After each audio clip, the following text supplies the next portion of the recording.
Hello, good evening, and welcome to Brian dabbing on the camera. And Ben as well. Hello, good evening, and welcome to Final Boss Fight. My name is Jeff. I am your Keeper of Arcane Lore for this evening, and I am joined by this worthy group of investigators. I'm joined by Patrick. I think my food is somewhere nearby, so I'll go hunting. Okay. It was supposed to be like half an hour ago. Good, so I come to you first. Ben. Hello, and my food is definitely nearby. I have it right here with sausage rolls, donuts, everything. I'm glad that I needed that to be ready. Brian. Hello, my food is not nearby because I've had my amount of snacks I finished my amount of snacks at the day at 1 p.m. and I won't be having another snack until 9:30. Robin. Hello, my food's already in my belly. So. And Kieran. Hello, I don't have snacks, but we do have cider, so that's the next best thing, I guess. Hi! Wow, this is just like gone through straight away. So yes, yes, I love that intro. I know, that's amazing, yeah. We are here with Masks of Nyarlathotep. We are back with our second episode, and I was going to ask Patrick to do the recap, only he's disappeared somewhere. Our party, made up of myself, Gideon Faust, Denver Smith, Tim Sullivan, Flint Clark, and Dr. Reinhard Bauer, were all drawn to the city of Lima in Peru through various means. We were drawn there primarily to undergo an exciting archaeological expedition led by three extremely trustworthy individuals by the name of Augustus Larkin, Jackson Elias, and Luis de Mendoza. However, upon meeting them, the entire party was immediately mega weirded out by how small and seemingly strange the people were. While they promised a great deal, the party decided to investigate them on an independent basis. Traveling from the restaurant and hotel where we first met them and were staying, we went to the museum to meet the local expert on the various ancient temples that we were planning to investigate on our expedition.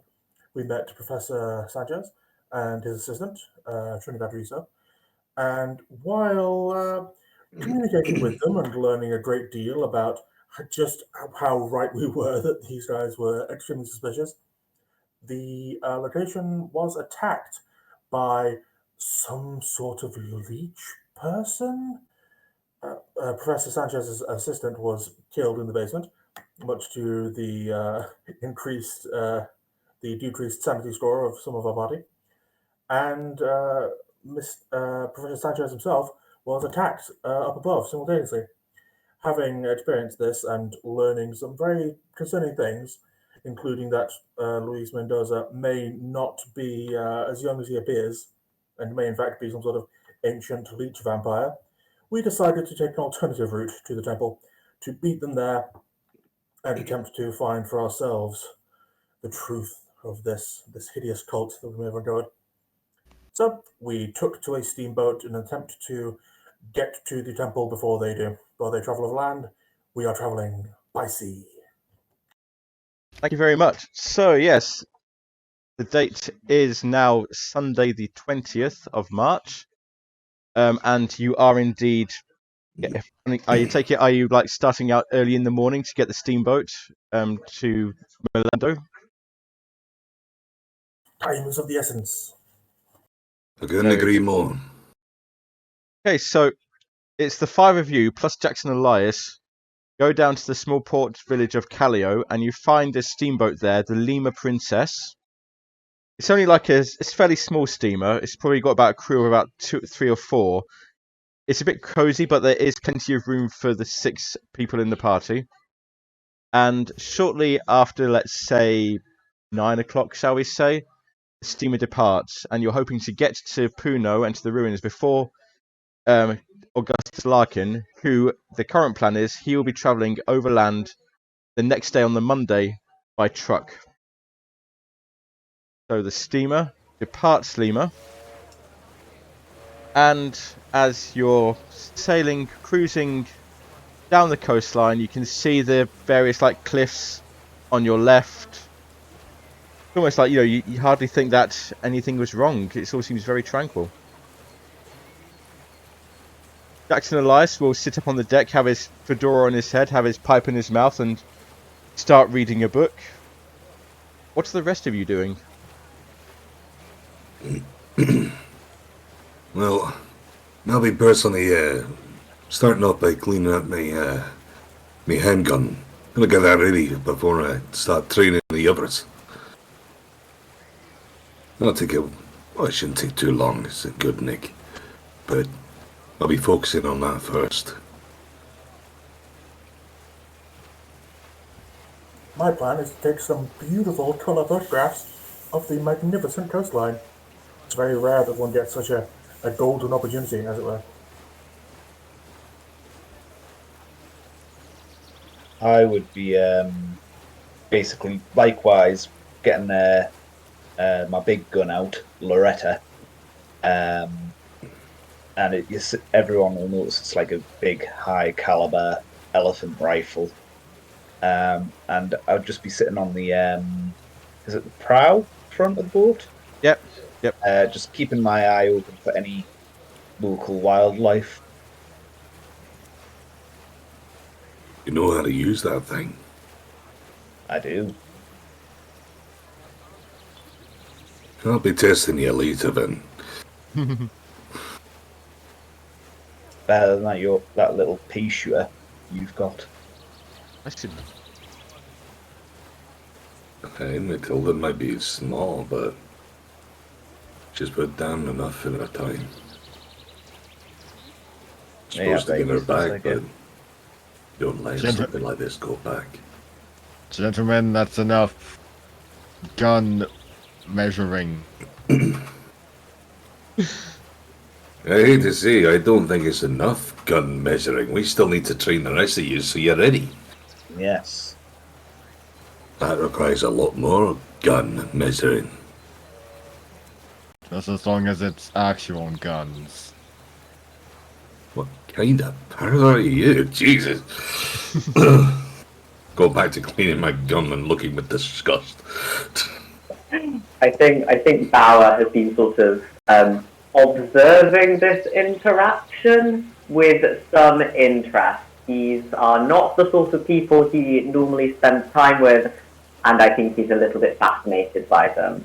And I think sort of spending a fair amount of time on deck, but also I get the feeling that he probably burns quite easily.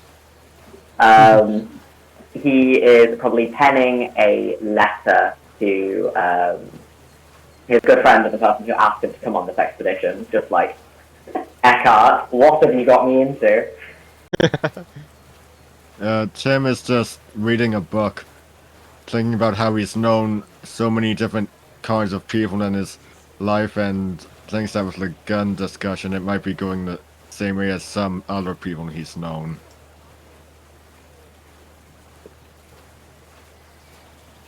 Alex, what are you doing?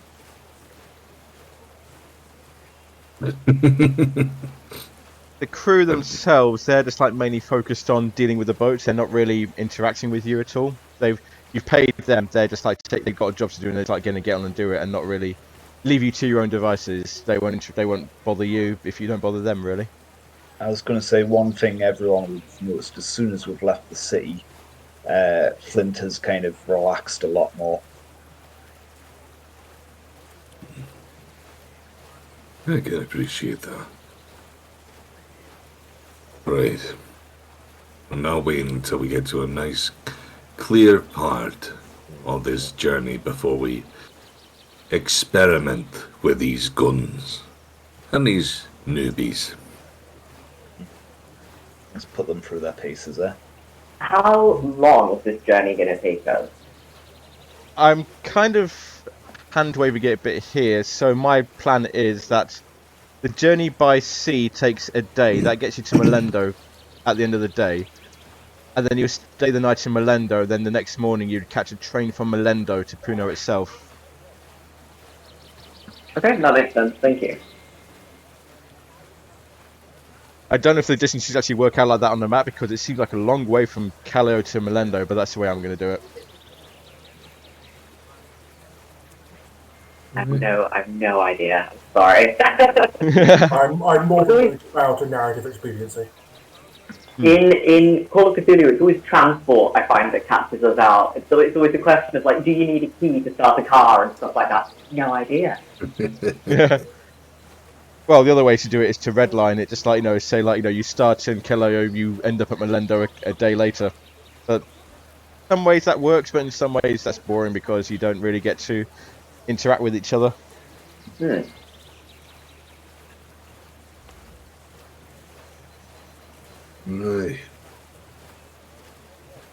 Either one, I'm quite excited to undergo some training at arms. It's all very romantic. Well, let's get ourselves a little bit further into this journey first. We don't want to go alarming anyone too nearby. After all. Agreed. Aye. So we'll wait a little bit. It's gonna be a fair day anyway, so for the time being, here's how you handle looking after your gun. Also as important as when it comes down to firing it. And basically just start to go through how to dismantle and clean a handpiece. And Flint's already kind of doing it with his handgun as well. Flint absolutely loves little mechanical devices and is going to enjoy this even more than he thought he was. I want to make sure that you follow along nice and easy. I'll do this slow, so we do it right. Alright? You probably look up and you probably see like Jackson like looking at you over the top of his book.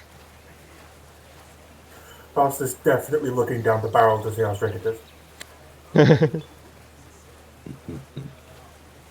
And Flint will just like push the barrel away from Gideon's. Was it Gideon there? Gideon's face. Don't point that at yourself. No. When it comes down to it, number 2. I'm sure that you're probably going to agree with me when I say this, but if you're going to point it at anyone, be ready to kill him. Yes. That way you won't point it any other time.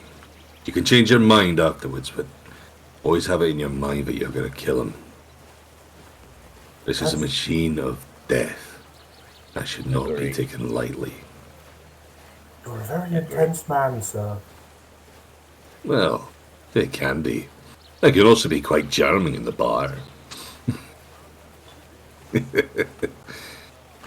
But this is important, so I have to keep it important. This is not a toy. This is a weapon. A machine of death. I will pay utmost attention if you promise to never use the phrase machine of death in that tone again. Alright, fine. It's a machine of death. Does that make things much better for you? Probably yes. Still. Right. Anyway, as you see, it comes apart nice and easy. We keep the barrels clean and consume that those are brand new-ish. At least to you. They're definitely going to need a clean enough for a look over before we even think about firing them. God only knows what luck must get done them. I may actually have the tools for cleaning little weird machines. Well, when it comes down to it, definitely had the kit myself. Once again, I've got to keep old Matilda here nice and pretty. You've named it? Of course I've named mine. Everyone named names for a long time. I've got Loretta here, and he kind of taps the big gun on his back. And this here is Greta, and he taps his sidearm. Hey. I This here's my Matilda. She's kept me safe, so I keep her safe. Don't worry, you'll grow the attachment soon. I'm almost scared to.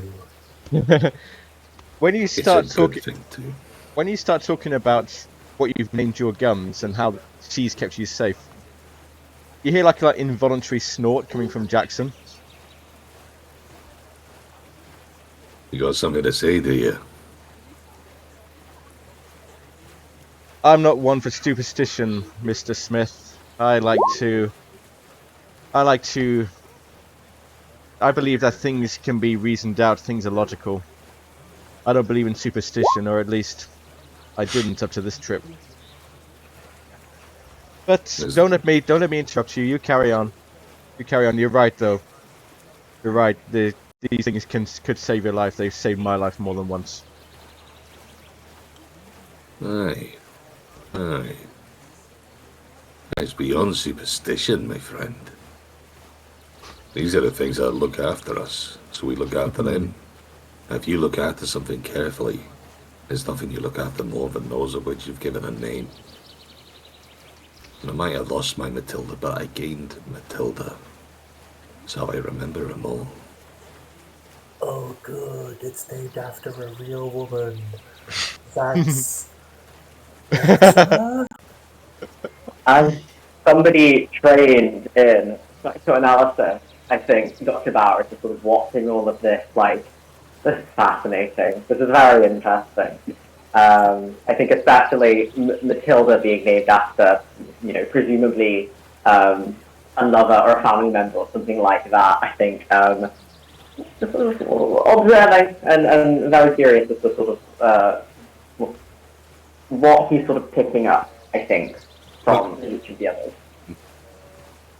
I can see that there's some odd looks going around your eyes, and I can see you thinking deeper than I dare worry about.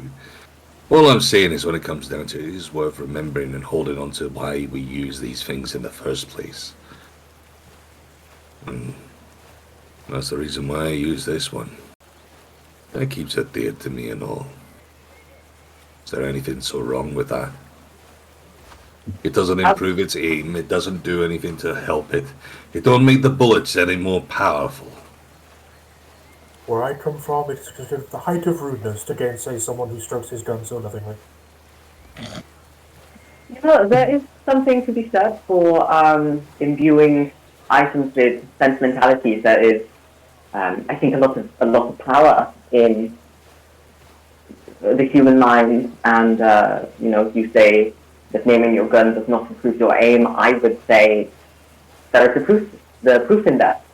I would be willing to bet on it that somebody who is attached to his gun, who has made that emotional attachment, I would be willing to bet that it possibly does improve your shooting.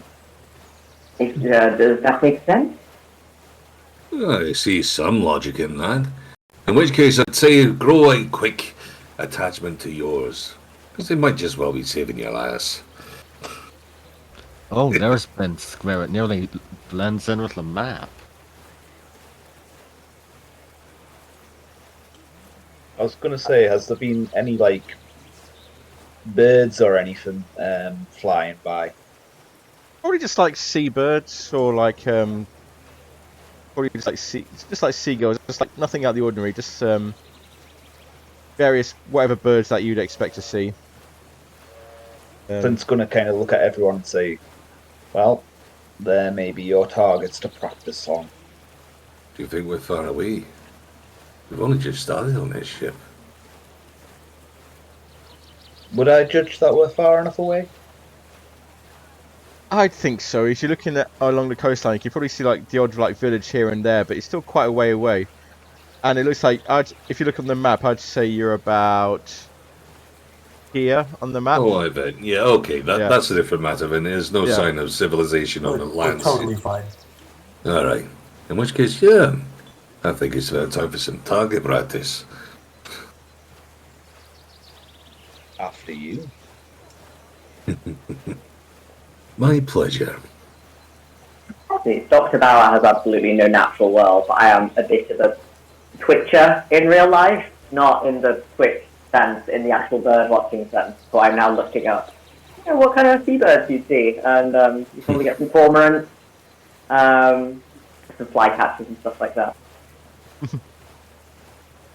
I don't know, but I can see a nice little pretty one just over and start pointing the gun towards the first bird, which I can see, and getting ready to shoot.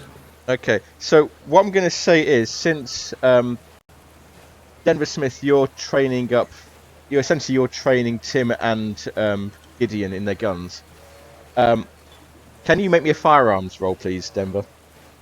Aye. Well, I say that if I can get my mouse to start working again. Well, let's just click on that. There you go. Hard success. Okay, so first of all, tick that off on your sheet. Aye. And you nail the bird dead on quite easily. It just like drops out the sky and splashes in the river. But of course, I take it you're shooting off the back of the boat, so you're already like steaming away from the splash. That's it. And I'm just going to take like one roll for this entire training session. So I would like Gideon and Tim. Can you make me handgun rolls, please? Sure, that would be combat. It's on your skill sheet. It's under firearms, handgun. Aye.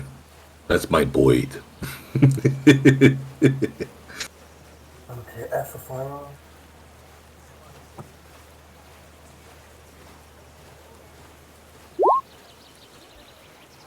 Okay.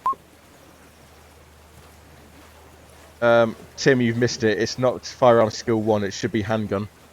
Oh, It's default. It's a default skill, so it's there. There we go. Don't bother using luck for that, because I'm going to say this probably takes like a good 2 or 3 hours as you're shooting at various birds. But over that time, Gideon and Tim. Let's see. Denver got a hard success. So I'm going to say Gideon and Tim can add 10 to your handgun. okay. Excellent. Well, you're improving, there's no denying that. Just don't forget, aim small and you miss small.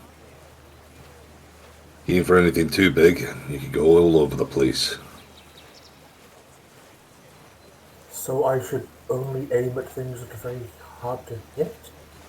No. When you look at a man, the way I was taught is there are better places to aim for. A lot of people, they say that you could aim for the head now if you're quite a shot or close enough, and yeah, absolutely go for it.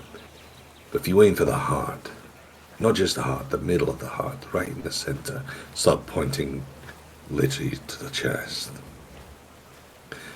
And you aim to be as close as you can in there, and you steady your arm. If you go off, it goes a bit to the side and to the side. You still hit the chest. You just aim for the chest in general, your arm will be all over the place. You want to make sure that you're steady and you aim for a small spot. You'll hone it in. You'll hone it in. While this training session is going on, Dr. Bauer, are you doing anything in particular? I think I'd probably like to chat to Jackson Elias. He sees you coming and he puts his book down and goes, Dr. Bauer? Mr. Elias, I thought we didn't get much chance to speak when we were on the mainland.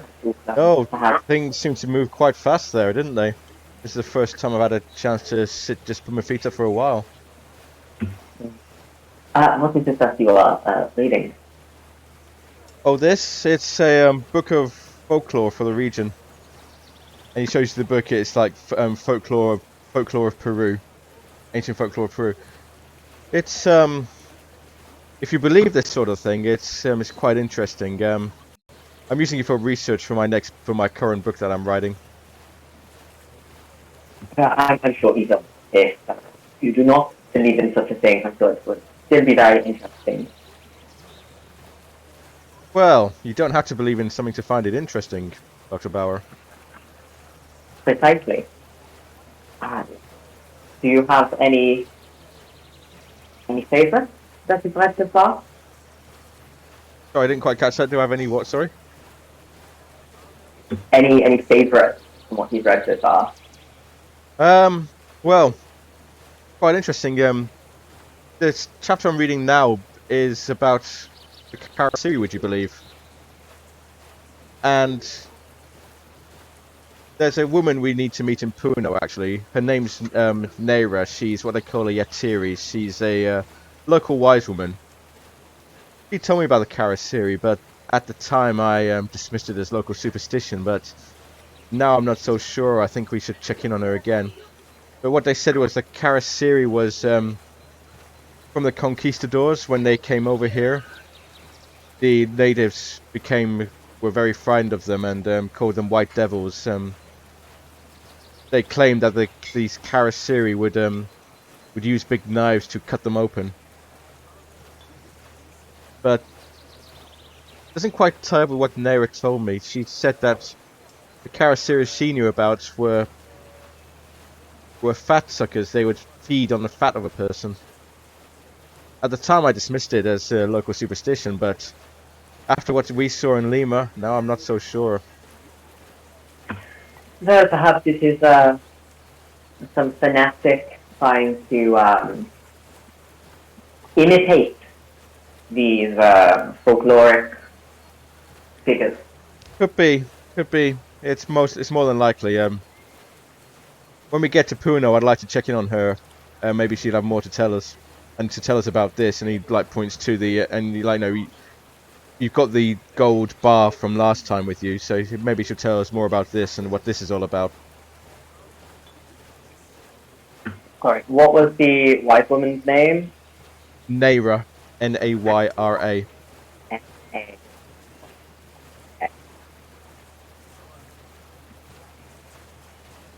Yeah, well, you see, I've never studied anthropology myself, but one of my good friends who's currently teaching in the US, he is a anthropologist of some sort, on his recommendation that I'm here. So I've always found it interesting, even if I know almost nothing.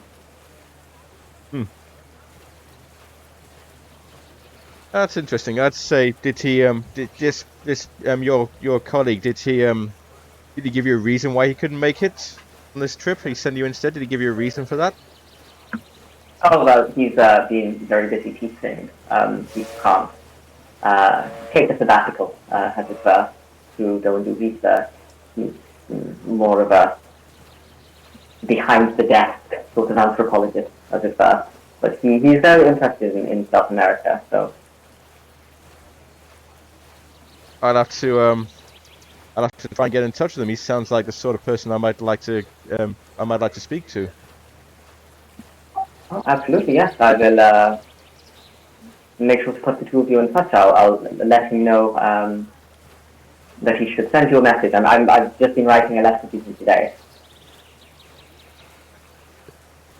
Oh, don't count on it getting to him anytime soon. Puno is kind of out in the middle of nowhere. It might take a while for letters to get back home. You might get back before your letter does. Very possible. Very possible.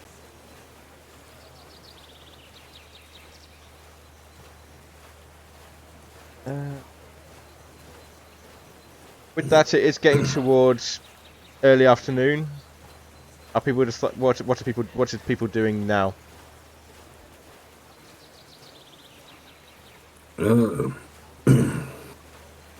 As you look along the coast, do you think you see like the odd car? Not very many, just like the odd car every so often, just like driving along. It looks like a road along the cliffs. I'll be I'll be following along on a little map, just taking a look.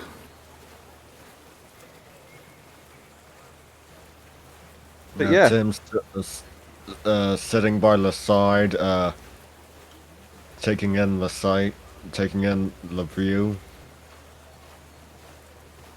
Gideon has been disassembling and reassembling his firearm in the hopes that if he understands how it works more, he will somehow be better at aiming it. I was going to say, Flint can be supervising and just in case Gideon's going to do anything that might potentially break it. okay, yep. He's also very interested in the properties of the gunpowder because he's never had a chance to handle this before. Taking the bullets apart. Well, You're yeah. overthinking this, I gotta say. But this entire machine is a complete thing. Every part of it must affect every other part.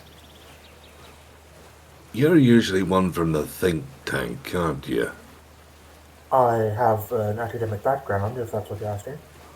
Yeah, definitely the think tank. Right. That says a lot, and well, I suppose it makes sense. I might end up having a go and tap a shoulder of one of the boatmen. See, for the sake of where we're going to this Molando, do you know any good places where we can stay? We know that we're going to have to stay the night after all. Which particular member of the crew? Are you tapping the captain or just like one of the crew? I am tapping one of the crew to start off with. Basically, I'm going to work my way around until someone understands. I was just about to say, because this guy just like looks at you, not understanding a word of what you're saying. Right. Pretty much. Does anyone on this boat understand English? Not including the people who've come with us. Fell for that one before. Jeez, tell you.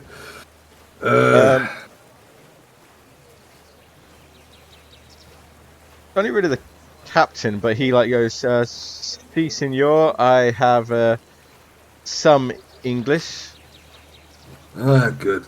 But now, we're just wondering. Obviously, we'll be coming along into it's Molendo, is it? I don't Molendo.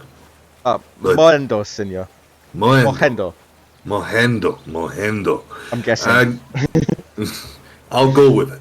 So in Mohendo, obviously we're going to need a place to stay because we understand the train is running in the morning the next day. So we need a place to stay. Do you know of anywhere where we might be able to, perchance, lay our heads down? You looking for a hotel, senor? A hotel did the trick. See, there is a hotel near the station. It's not big hotel, but it's good. It's good. It's good place. It's the people run it very good. So long as they provide blankets, I'm sure we would be fine.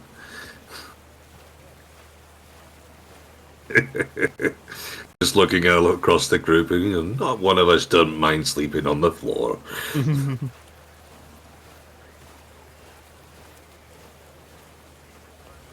Apparently I'm right. No one cares about sleeping on the floor, so it doesn't matter where we go. Didn't realize that was a question. Oh, I'm certain I'll endure. So, you by the train station, you say? Si, senor. Si, senor. Good. And just for the sake that we've been firing a couple of bullets here and there, I don't suppose you know a place where we might be able to collect some ammo. Ammo. Gun go bang bang with the ammo in it. Bullets. Yes. Aye. See, Bando no have a gun store, but Puno has a gun store. Puno. Aye. Right, very well. Thank you very much.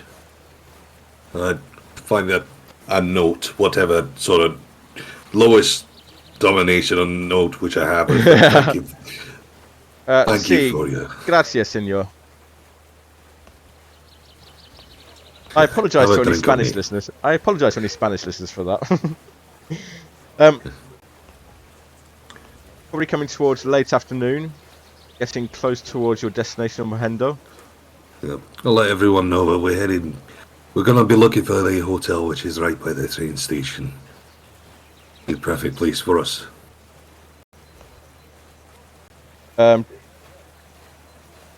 Jackson knows exactly what you're talking about. Oh, I know where you're talking about. You're talking about the It's funny. There's no good English translation for it, and I never got the pronunciation of their name. But I've stayed there before. It's It's no Hotel Mari, but it's a roof over your head. That's all I care about. Even that is not necessarily a selling point. The shabbier, the better.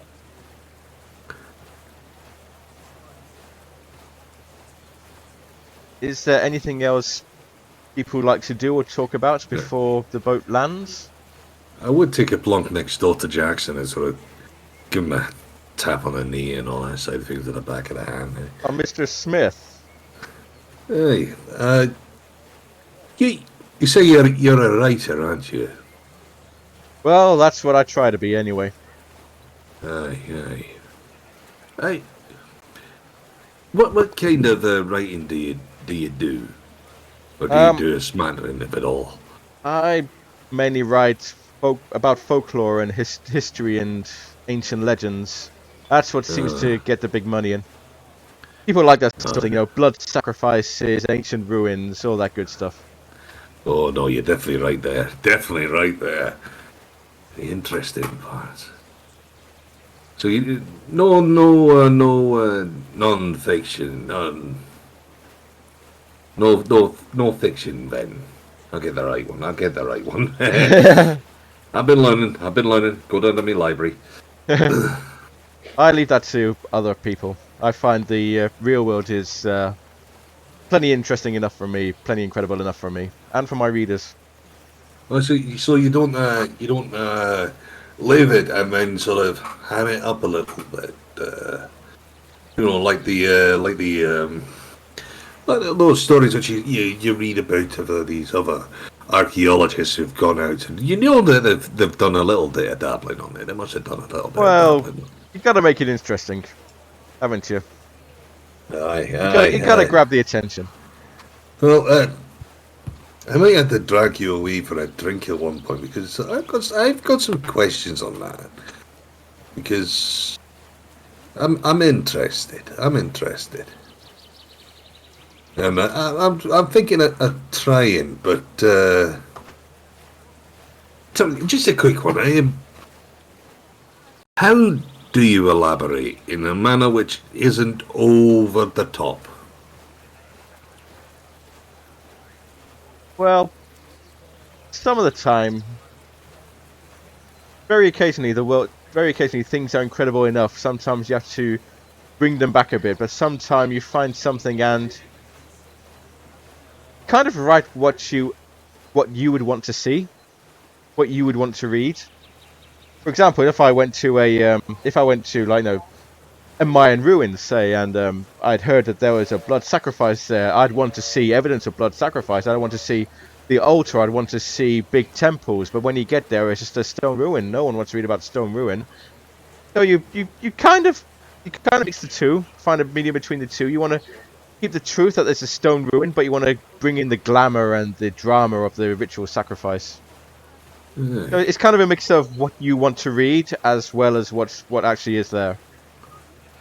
Have you read any of my books? Have you read any of my books by any chance? No. There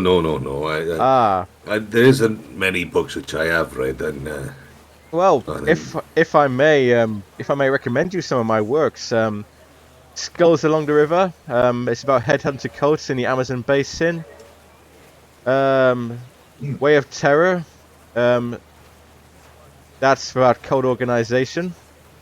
Sons of Death, about modern day thuggies. It's all good stuff. It's all very popular stuff, you understand. So you've seen all of this kind of thing before, then? I've seen a lot of it. I'm not. What we saw in the museum, that lava thing. I've never seen anything like that before. But I've seen a lot of stuff. Most of it's third hand, but I've seen some of it myself. So, percentage-wise, how much of your novels are, true? Real, yeah. I'd say you're looking at about 75 to 80%. That's not just location and stuff, is it? It's not location. It's legend, accounts, word of mouth, traditions I've been handed down. you end up with more material than you can use, and some of it's a matter of what what doesn't sound interesting. Some of it is hamming up the bits that do sound interesting. I get it. You are more like Orlando Smith than I thought. So, what interesting stories have you heard that haven't made the grade?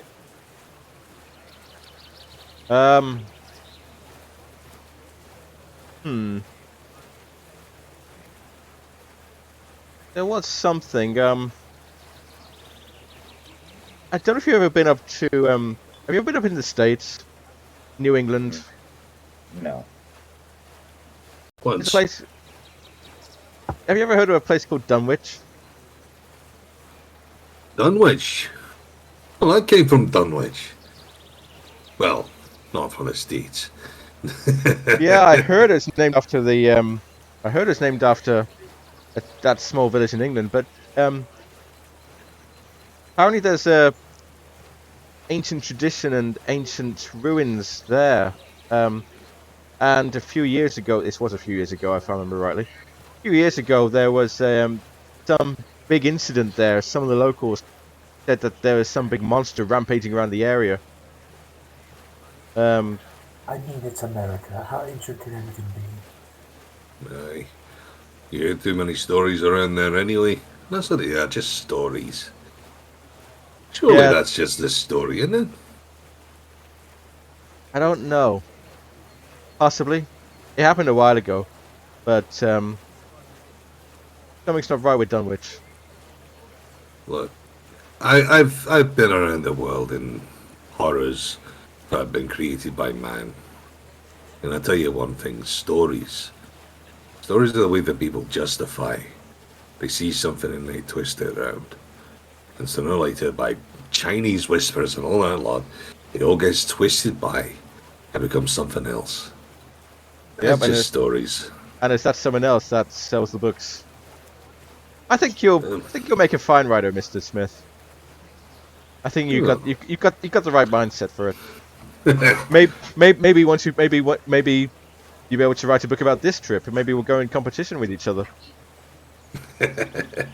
I like the sound of that. Well, I look forward to Made a reading better it. pen win. I look forward to reading it. Just sort of, I'll see him sort of half die a little inside. He's just sort of thinking to himself. Sorry, was there something, Tim? Chinese whispers, you say? Many of those have created monsters throughout the ages. A colleague of mine over in Toronto spoke of his theory about the Minotaur. Said it was just a sacred bowl to a sun god named Minos. And that the high priest of that god wore a golden bowl mask, and eventually the two ended up combined. The name of the sacred bowl and the man wearing the mask became a half-man, half-bone monster. But which would you rather read about? Would you rather read about a man wearing a mask, or would you rather read about the monster? I don't know. I've seen some funny people running around with masks. One madman who was running through the wars, I'll tell you that much. I was going to say, when Clint pulls his top of his furs back up, which is a jaguar. Hey! Yeah. I was about to say something, I think, as well. Yeah. I was just going to say, I think I would rather read about how the mask became the monster. You know, the psychological leap that has been made by the viewers and the perceivers and the people that they told about this. The Chinese visitors, as you say. Well, I guess that's where we come in. I'd rather just snap a picture. Don't know. To me, a regular bowl is scary enough. Well, not really, let's face it. You can take down a bowl relatively easy. You just need to tip it. Get it right, you know, just so long as it doesn't charge you. All the bulls I've come across have been quite gentle beasts. Oh, they can be. It's only when they get riled up. Agreed. Suppose that's a part of the psychology as well, isn't it, Doctor?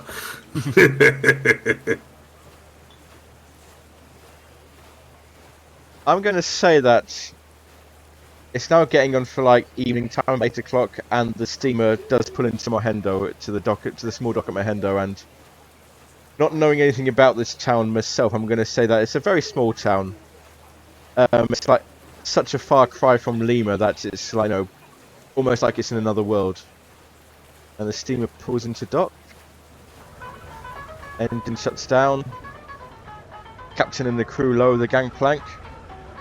And you disembark with your luggage. Jackson A wonderful new port. Jackson leads the way to the hotel, which it barely merits the name hotel. It's quite run down. It looks like it's going to collapse, but it is a roof over your head, and Jackson organises rooms for everybody. Probably be about however many rooms you want. If you want all 6 separately, they'll be all 6 separately. If you want to share, there'll be rooms to share. And unless there is anything... Sorry? I was going to say, Dr. is quite insistent about having a room for him. That's fine, yeah. They can organise that for you. And if there is... One moment. I'm just going to send you a quick whisper here. Whispers. But just sort of saying, odd mystery, if anyone wants to try and figure things out. We're trying to subtly do this.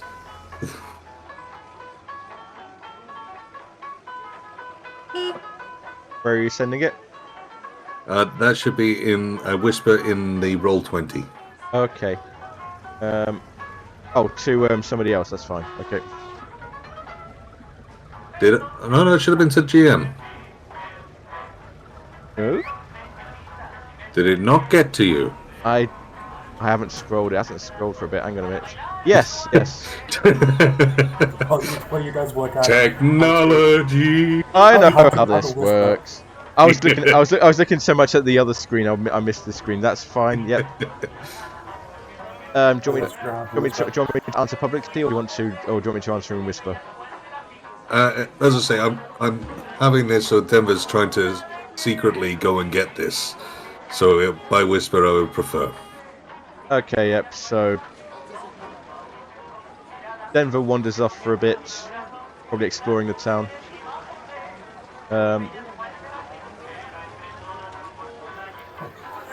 Unless Before it's... we all retire, just a little group gathering, if I could just... How close to our objective do you think we have to be before we should start worrying about suck monsters in the night?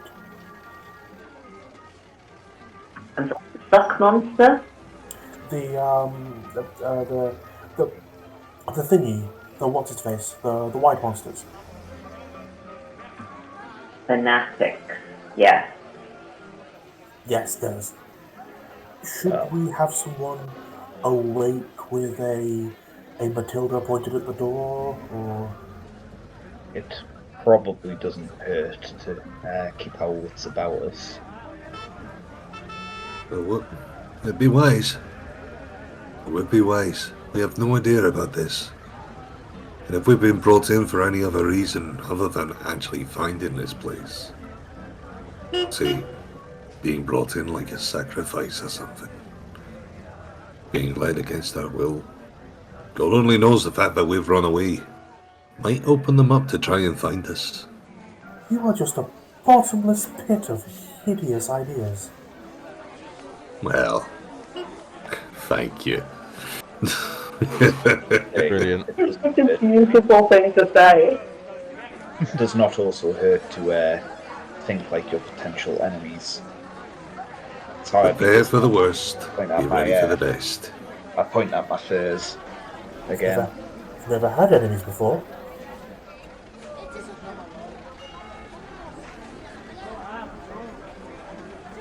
So, is there anything else before you retire for the night? We can say that maybe one of you two, like, you take shifts keeping watch just to be sure in this hotel. Other than a very stressful ceviche dinner, I don't think so. By the way, Jeff, was I able to acquire those? Yes, you were. Yes, yeah, that's fine. Thank you. No I'll problem. throw those into my possessions then. So, as you rest for the night and take watch for the night when you're sleeping, I would like everybody to make me Constitution rolls, please. Oh no.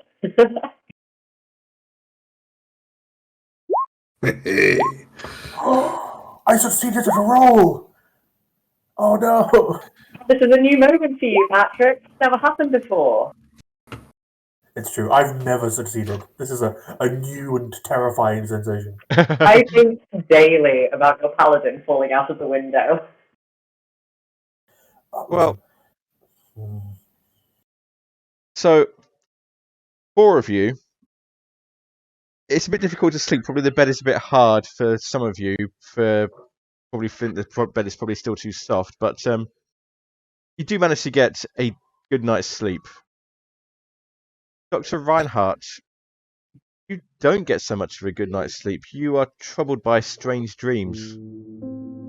And in these dreams, you find yourself in a strange land, a land of swords and sorcery, a land of underground caverns and great flying winged lizards. And you look around and you see a strange looking party of people, different shapes and sizes. One has blue hair, wearing white armor. One is about 6 foot tall, with grey skin. There's one that looks like it might be some sort of white lizard type person. And as you watch, they fight their way across a land. They fight their way through underground catacombs and through ancient temples, and at the end, you see them confront these 4 beings, and you can't quite make out their faces, but you get the sense that whatever these 4 beings are, these 4 cowled figures, there's something implacably evil about them. But also you get some sort of familiarity from them you can't quite place. And then just before you wake up, you see a door in front of you, an oak door. Or is it oak? Is it wood? Is it painted? You can't quite make it out, but you can make out there's a number on the door, the number 410. And you know that whatever is behind that door, it will change everything. The door opens, and you go through it. And then you wake up. Oh god, happened. Make me an intelligence. Oh, I'm really intelligent. Don't make me do that. No, make me intelligence roll, please. Ah, It was just a dream. No, just. it was just a dream. It was just a dream. That was it. Thank Nothing. God. You can barely. It's like when you wake up. When you wake up, probably like in the first few minutes of waking up, you can remember bits of it. But as you come to full consciousness, they like drift away, like tatters in the wind. And you didn't sleep too well last night, though. That's the thing. No, I mean, I am a 45-year-old man with arthritis. He's never left Germany before. It's it is not surprising that I'm not sleeping well. Yeah, you've experienced humidity one time and do not care for it. Exactly. So today, continue the journey to Puno. Jackson takes you to the train. Well, the train station is very, very close to Puno. They probably take a few hours to get there. You probably arrive at Puno at midday. It's a very rickety train. Not at all like comfortable at all. You can almost feel like there's almost like no padding between you and the rails. You can just like feel yourself. You can just feel like rattling along the track, going uphill because you're going up the mountains. Ooh, that's a point. And everybody apart from Flintlock, give me another Constitution roll, please. Okay. now going up into the highlands. Oh, wow, who got a 100? What making my Oh, old man roll constitution? Oh, wow. For a So- second there, I thought it was mine. Oh, God. So, Tim Sullivan and Denver Smith. Lack of oxygen makes you feel a bit lightheaded, but you're fine. Gideon, you feel a bit nauseous. Probably needs, not able to move as quickly, but you're fine. Dr. Reinhard Bauer, this combined with your previous night's lack of sleep, you throw up all over the train seat. Oh god. Well, I thought I was gonna faint, so at least it's not that. But yeah, it's not doing so. Hold on. This is altitude things. I've seen this with. Who's got the Viagra? Has anyone got any Viagra? Doesn't work. Doesn't? I could have sworn it about. Used to be sworn to me when it came down to it by my officers. Oh boy. I saw it on Top Gear, so it must be true. I'm sure Dr. Bauer. I'm no medicine man. I have no idea. I've got no idea either, so... Does anyone have any cocaine? Sorry? Does anyone have any cocaine? I'm sure that's known to calm the nerves. No. I'm pretty sure I gave that guy back in wherever we were before, Lima. I'm pretty sure I gave him some heroin, like opiates. Yep. I probably do have some sedatives, but I got a 100, yeah. I'm gonna take some anti-nauseants. Yeah. It's a very unpleasant 3 hours for, oh boy. Who are you fighting? That's the thing. It's a very unpleasant 3 hours for Dr. Bauer as the train rattles along to Puno. But you do arrive at Puno, and as was described to you by Flint, it's a small city actually on the shores of Lake Titicaca. Some of it is built. Some houses on the mountains nearby. Some houses on decking in the lake itself. You see farmers. As you get closer, you see farmers. You see like small, like rickety vehicles moving to and fro along the roads. And then the train pulls into the station for Puno itself.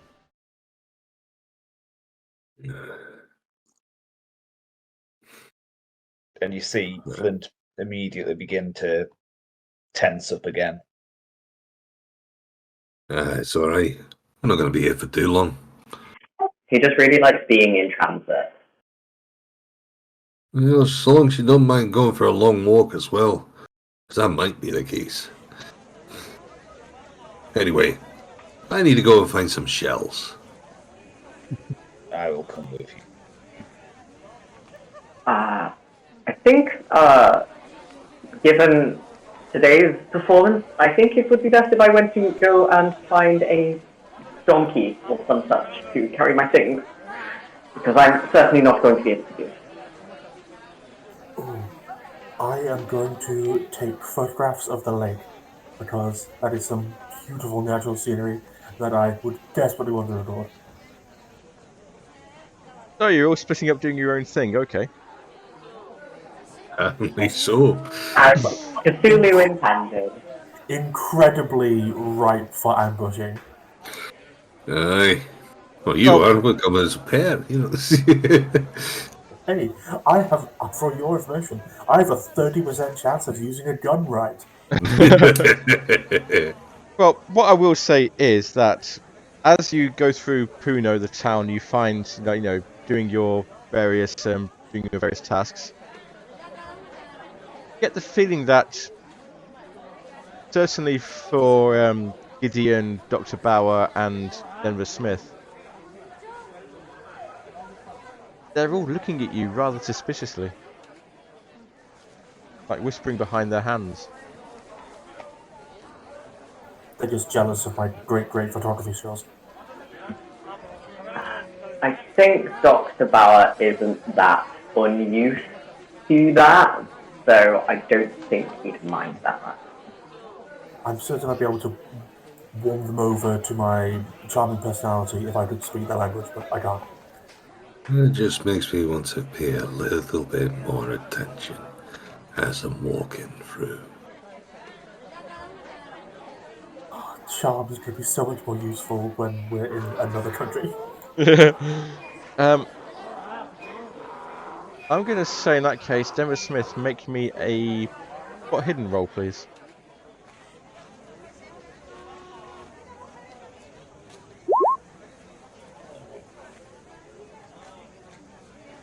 Use the luck.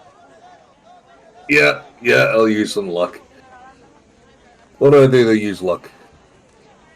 Okay, 1 point of luck. Reduce your luck by 1 point. No, that's not it. Hold on. Turn on edit mode. Yeah, you have to turn it into There you edit. go. Right, so down by 1.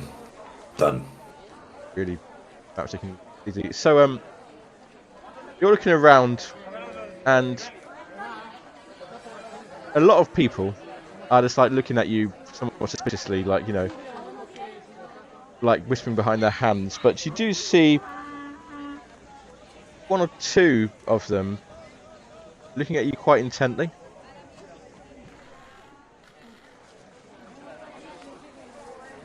But then when they see you looking at them, they just like pretend they haven't seen you at all and just like carry on with whatever they're doing. They get lost, you lose them in the crowd.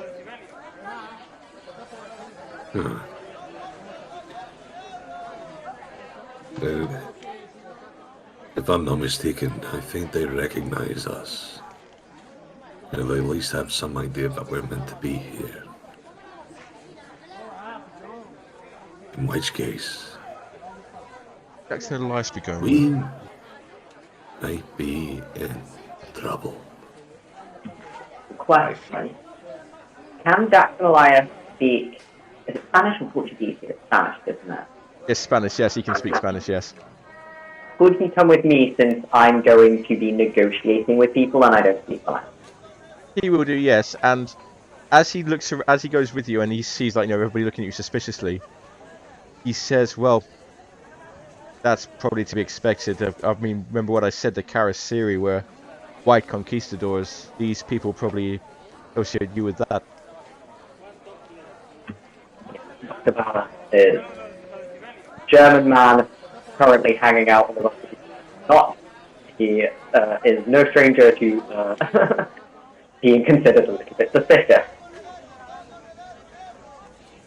But Jackson will go with you. And are you getting a donkey for yourself, or are you going to like organise donkeys for the entire party? Well, last session, when Denver Smith was looking, he said, you know, can everyone carry their own thing? And everyone was like, and Dr. Art was like, no. So I think, yeah, just kind of like a donkey or a pony or something just to carry our stuff. And, you know, maybe we can fling someone over the back of it and they can never get eaten by this. Well, we'll say you get 2 or 3 of them then, at least enough to carry the party's goods with them. Okay, that sounds good to me. I have a credit rating of 50, so I'm not poor. So I can probably afford some ponies. Cool. It's probably like getting towards nighttime now. So if you want to, like, you know, if you want to call it another night here, Jackson knows somebody trustworthy who you can stay with. Do we find anyone who actually sold us bullets? You would have found that easily, yep. You restocked your ammo, restocked your food, restocked your water, everything quite easily, yep. Good. In which case, settling down sounds like a good idea. How about the rest of these? Yeah, I'll settle down for a bit. I will be staying up and keeping an eye, because I don't like the way the locals have been looking. I'll fall asleep Wake me happily. up halfway during the night and I'll take over. We should all keep our strength up. Aye. Damn kind of you both. Just not volunteering to keep us all. When you say that we're staying with somebody that Jackson knows, are we just like in somebody's house, like on the house? Kind of. Or like very small rooms at least. Is that like a garden?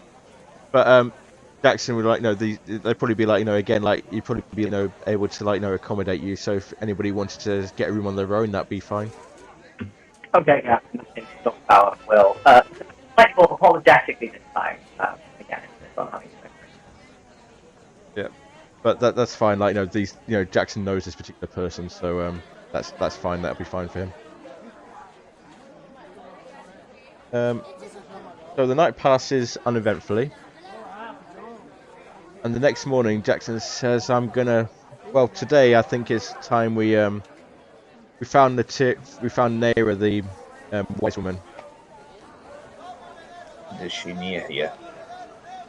She lives, well, rather she lived up in one of those houses up on the cliffs, but I wouldn't be surprised if she's gone into hiding. I'm sure she'd be an invaluable source of information. Why do you think she would have gone into hiding? She felt like she was being watched. Well, people were watchful here. They were watching me the whole day. Yes. But the other side of things, think about what we've just seen and the reason why we caught the boat in the first place. Might be something else watching her. I think we do need to find this woman. Need to find out what on earth we're dealing with. And any information would be handy. Is there somewhere she would go? Is there a place here that's leech-proof? Well, we should probably take a look at where she was to start off with. Might be clues there. Maybe We don't even know if she's actually ran away yet. Jackson's you hear Jackson talking to his friend in like Spanish, in hush Spanish, and Jackson says, "I think it looks like I was right. Naira's gone out to a house on the lake. She's staying with friends on one of the islands in the in one of the houses in the lake. That's where we'll find her." Oh, I will produce the photograph I took of Lake Titicaca. Can you point to which one? That, and he shows it to his friend, and his friend looks at it and goes, "Ah, see," and he points it to a particular house, just like on the far right of the photograph. Perfect. Gracias. As we take a look, does it look like it's a difficult one to get to? Do it look like we need to get any particular? You would need a boat. It's well into the lake. It's not part of the city itself, so you would need to. So it's not like a case of getting a rowboat. It's going to be get a proper boat. Rowboat would be able to do it actually, but you need if there's Jackson tells you that there are fishermen who use the lake, who like fish in the lake, and he'd be able to borrow one of their boats, big enough for you. But it is paddle boats, so yep. All right. Well, anyone who's feeling strong enough, we'll drive it. You guide us, tell us to go wherever, and we'll get there. Whisper over to anyone else who looks like they got the most. We don't need the instructions, but nonetheless, it'll make them feel useful. Right. Let's go find us a rowboat. So once again, you travel through the streets of Puno towards the docks on the Lake Titicaca, and once again, hushed whispers pointing, like general sort of suspicion at you. Gideon waves back enthusiastically.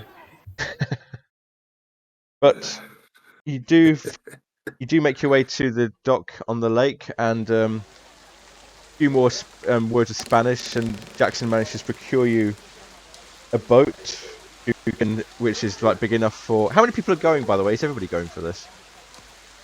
Oh, yes, certainly. Right. Is anyone going to stay behind? Is anyone thinking of not going? I hadn't considered it, but Personally, I think sticking together is going to be a wise idea. There are eyes around here. Well, Yeah. we don't know what they look like, but they certainly know us. And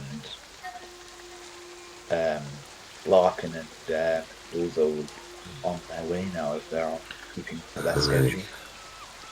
But let's face it, if they pop by and we do actually end up seeing them alongside the alongside the lake. At least we can just go over the other side somewhere. It's an option for escape by multiple angles. As long as I don't know where we are, of course. That could be another bit of fun. Game of cat and mouse. So, just for my own benefit, is anybody not going, or is everybody going to the island? We're all going, and Dr. Bauer is inevitably going to get horribly seasick. Okay, I won't make you roll for that. I won't make you roll for that. You already had you've already had one critical failure at Constitution. I won't make you roll that again. God only knows how you're gonna handle riding a donkey. So, yeah, you all get in the boat, and the stronger ones among you, probably Jackson and Flint and Denver, grab some paddles and start paddling your way out into the lake. What's everybody else doing? Watching the shoreline, watching the other boats, checking to see if we are being pursued over the water.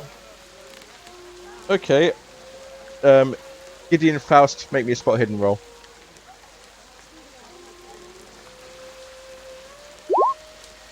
Wow.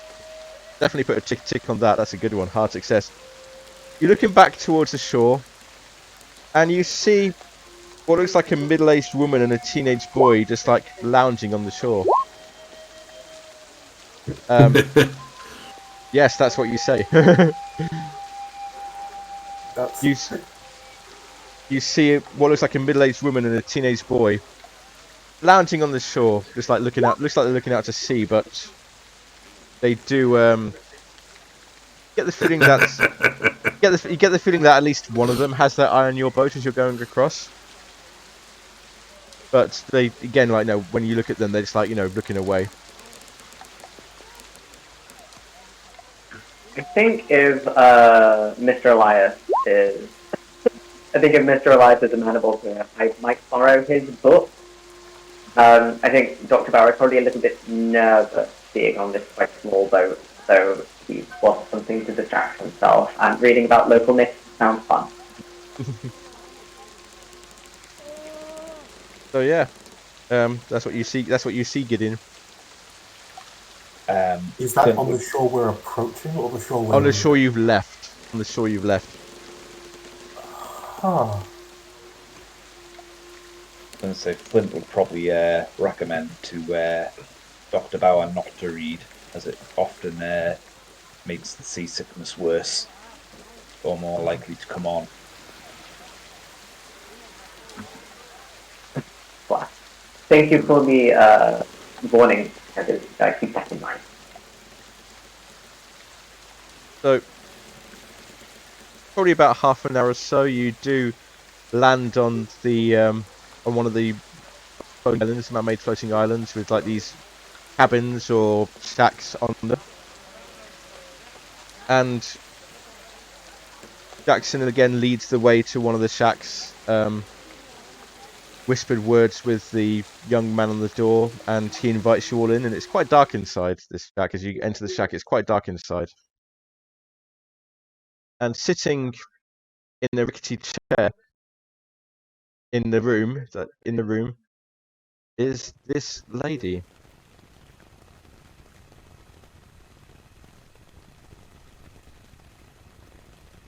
Naira! And she looks up at you.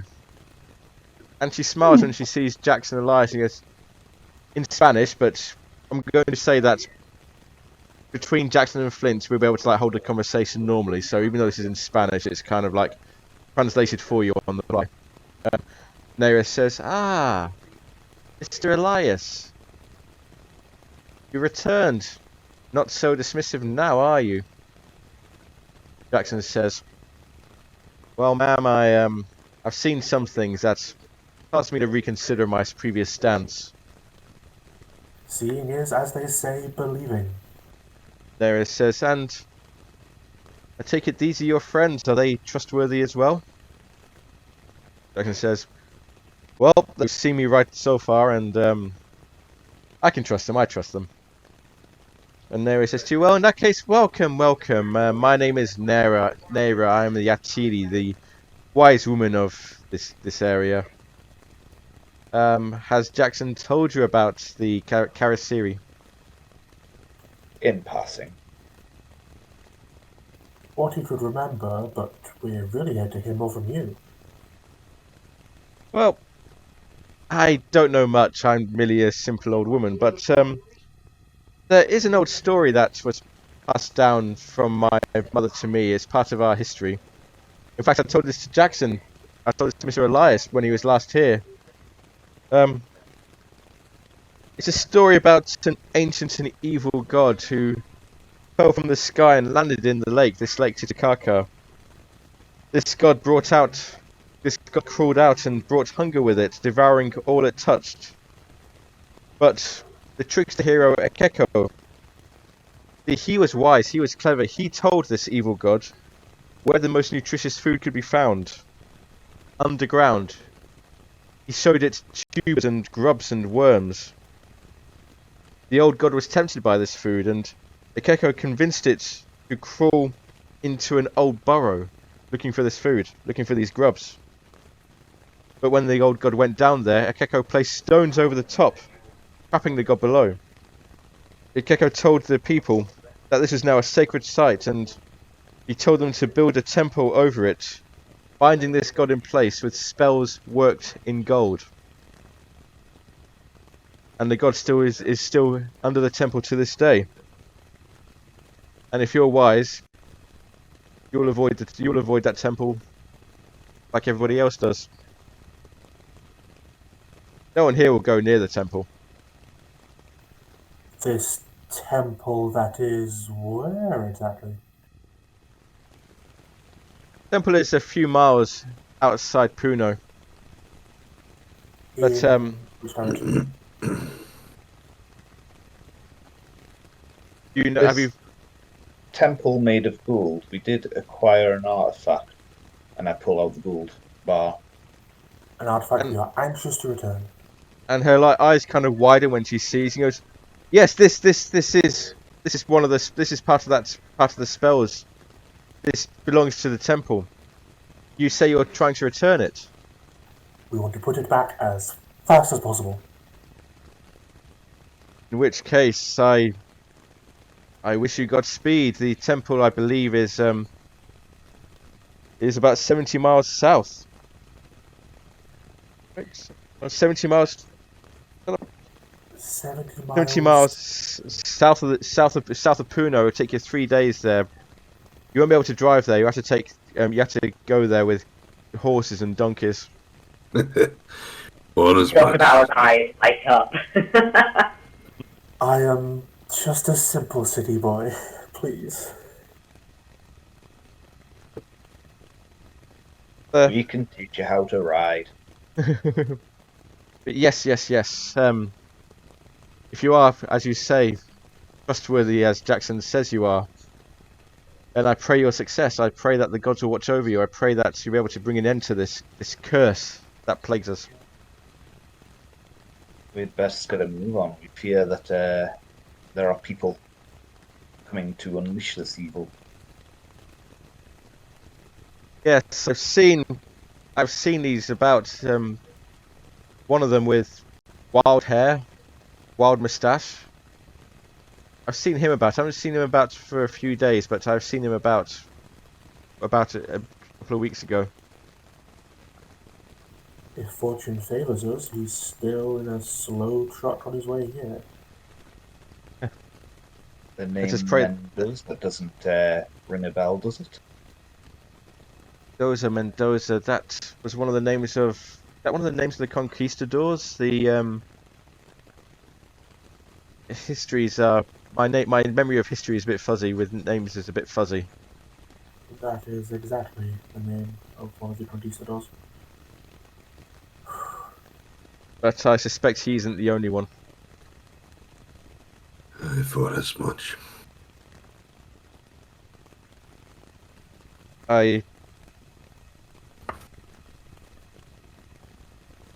you have any more questions for me? Do you have any idea of what might deter these creatures? Are they allergic to anything? I only know what the legend says. They're allergic to that, and he points to the golden ward.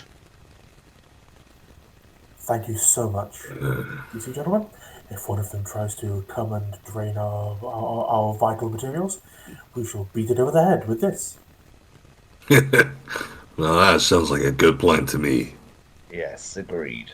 But the sooner We'll you can make a return warrior that, out of you yet. the sooner you can return that to its proper place, the better. Well, I don't need any more convincing. We already have a head start, at least as far as we were aware. I think we need to start making our move. We don't have much time to delay, so if you need to do anything, do it now. You might not get another chance. Just to say, the time is now probably about midday, 1 o'clock. So, what would you like to do? We need to make our move. I was going to say, literally straight after making that little speech, I was going to go and use the toilet. Would there be a toilet? Would it actually be like that? I reckon it's still going to be a damn sight better than when we're going going down the trail. I am going to buy the one roll of toilet paper they have in this town and take it with us. And you might be better at getting yourself a rag and we just wash it every now and again. Bottomless, I say. Bottomless. Or, you know, Well, otherwise you're leaving a trail, aren't you? You're something for them to follow us by, the little white bits of paper. Sorry, Flint. I just said, or if you know the right sort of leaves. Aye. I don't think burdock grows in the jungles of Peru. What's burdock? Big soft leaves.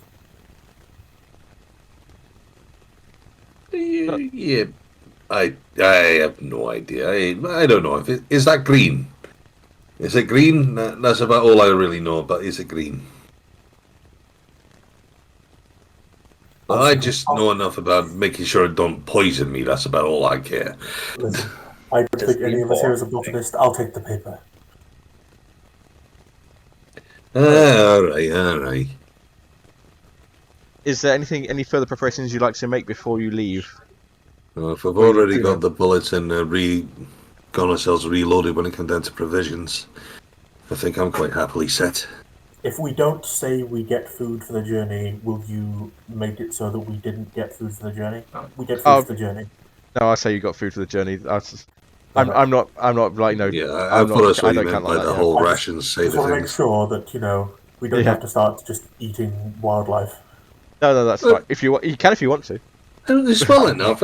It's an easy way to do it. It's just a 3-point test, you see. You can do it with pretty much anything.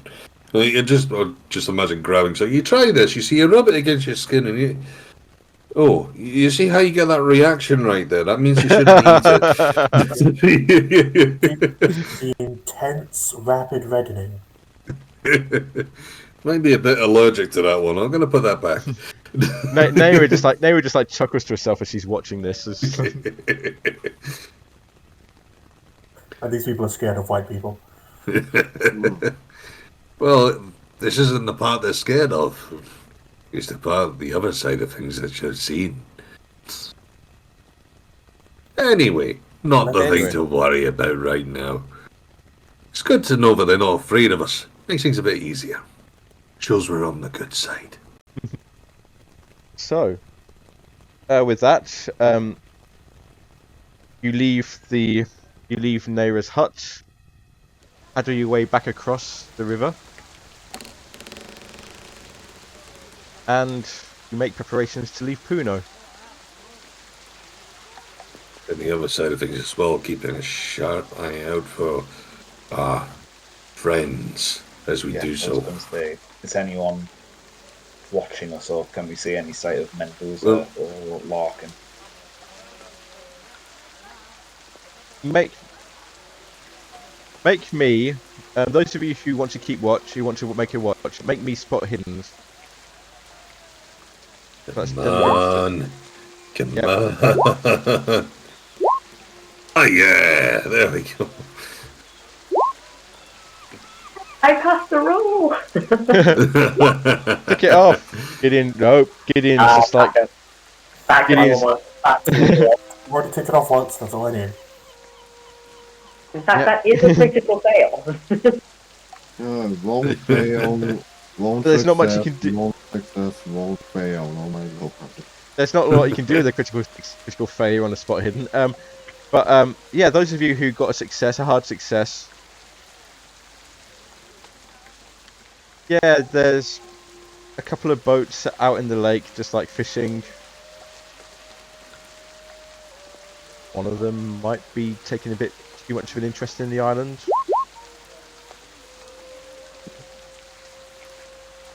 Is there anyone on there we recognise that's on the one that's taken a lot of interest? No, you don't recognise them. I think the longer we stick around, the worse we'll make it off for them and all. But you make it back to Puno without incident. You get all your stuff packed. Get your donkeys together. You get your horses. You get your supplies together. Get everything together. All your camping gear together, and you set out. And it's quite a fairly warm day. Dry. Landscape is a mix of grassy plains, hills, valleys, mountain passes. I've got a picture of it here.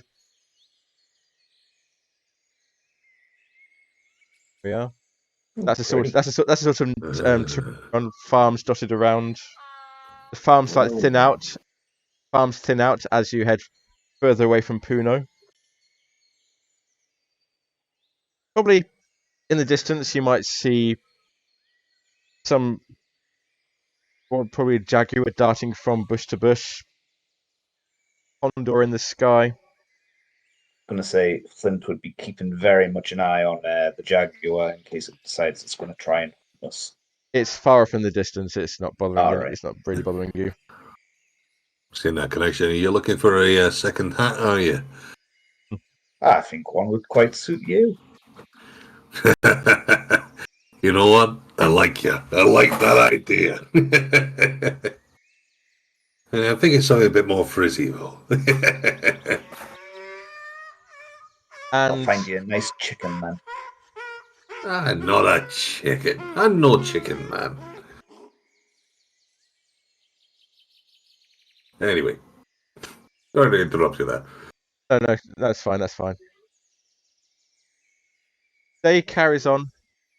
The sun starts to set in the sky, probably about 7 o'clock or 8 o'clock. You feel you've covered quite a distance already. Probably about here. And Jackson says, well, I don't know if it's you, but I think I'm about ready to set up camp for the night. What do you say? Taking a look at the area, does it look like a good place to stop, or is there a better place in sight? Honestly, I think this is probably as good a place as any. Right. I was In going which to say, case- is it kind of anywhere I would recognise, like in my general kind of hunting grounds? Probably not this side of Puno. Okay, that's fine. Sure, we'll find rest wherever we can find it. Sure thing. So, it says here, investigators who have not brought suitable tents, warm clothing, or heavy blankets. I'm going to say you have brought those things. You set up camp. You set up things as comfortable as you can get them. Set up a fire. Keep yourself warm because it does get very cold during the night. Temperatures drop below freezing during the night. There's like no clouds in the sky, so there's like nothing to keep the heat in. What's your sleeping arrangements going to be? Pardon me. I was going to say Flint will be happy to stay up and keep watch over part of the night, but knows he's got to keep his energy up as well. Of course. Well, give us a kick in the middle of the night. I'll keep an eye out. In the meantime, I think I'll desert the first crack and sleep. Dr. Bauer will be under a pile of blankets in a one-man. Will you give those back? They're not all yours. Tim will be sitting in a chair, basically with his head against his hands in a sleeping motion.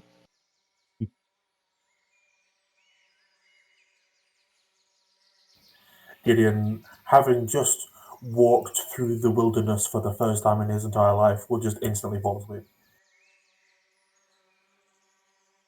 Very well. What time would Flint swap with Denver? So what time did we decide to bed down? It's probably about 9 o'clock, 8 o'clock. Well, it's about 7 o'clock or so. So Probably about 1, 2 in the morning. okay. Oh. And I would literally give him a kick, like he said. Yeah, bugger you. All right, yeah. Give me a kick. I'm up. I remember that. She kept stuck. It's like getting back up and getting out for a good look around. And, Flint will basically take the warm patch of ground that's just been vacated. And Remember to take a glass of water just to slam that down next time. Yeah, excuse me, just one moment. No, gee.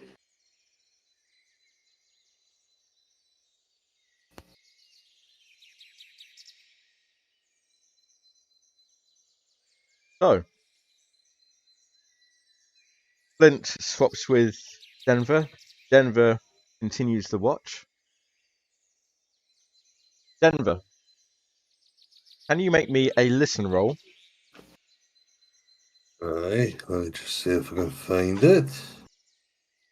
Yeah, there it is. Oh no. Yeah, I didn't think that one was going to do amazing. I've had guns on my life, what do you expect? Can everybody else make me a listen roll, but I require a hard success? Ooh. Oh yes. no. Does that count as a success for kicking purposes? No, because I asked for a hard success. Oh. Yeah, you're asleep, remember. I'm a very sleepy man. Missing one from Is Tim it? Sullivan. I was All going the to say. blankets. Oh, yeah. I think Brian's BRB'd. Oh no, hang on. There's the reaction. I'm back, I'm back. Tim, I require a hard listen roll, please. It's all on you. It's all on you now. Oh, no, we needed a hard success. Oh, are we dead now? Maybe. No, maybe. Anybody want to adjust that at all? Would he satisfied with that outcome, or do you want I to was try and going to adjust say, that? how much luck would I need to use? You need to use 6 luck for yours, Flint.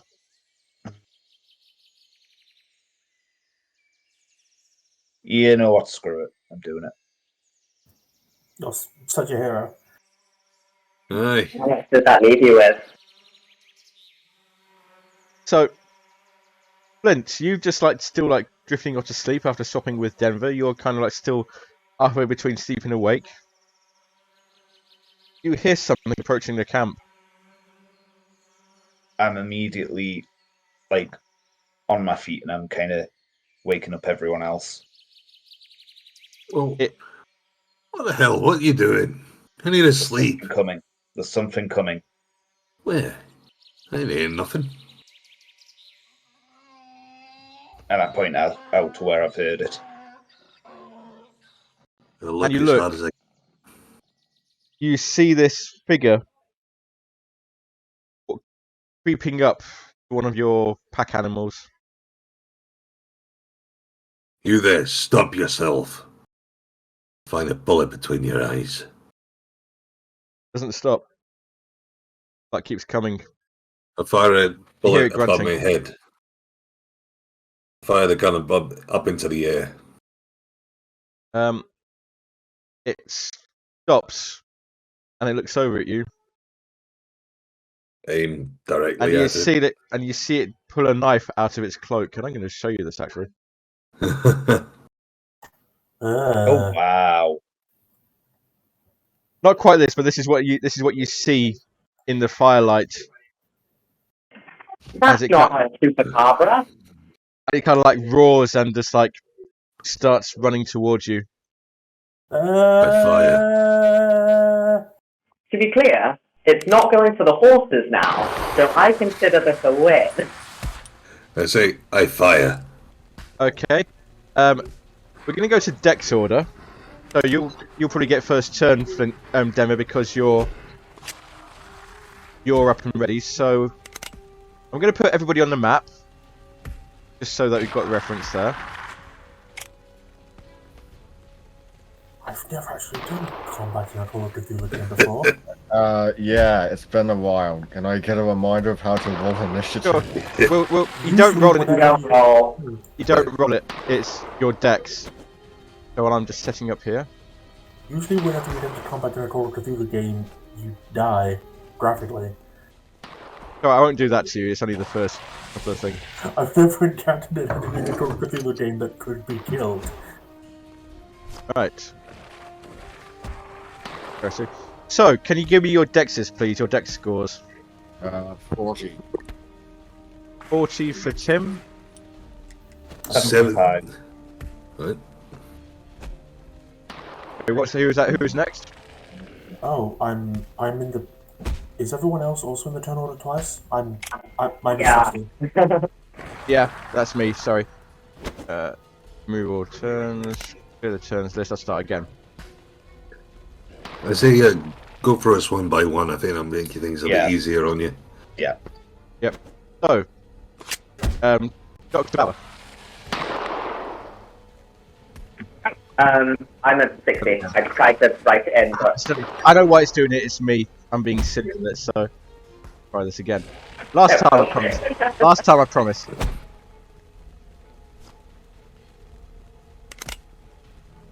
Okay, so Okay. Dr. Bauer. 60. 60. Gideon. 60 as well. 60. 60.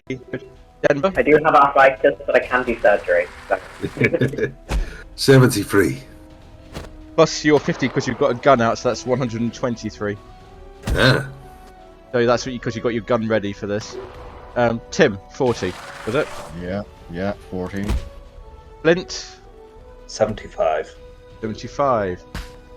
Is your gun ready, or are you still like not drawn it yet? I would have said I would have probably got my gun out and ready when I heard something approaching. Okay, I'll give you that. 125. And the carrot's 3.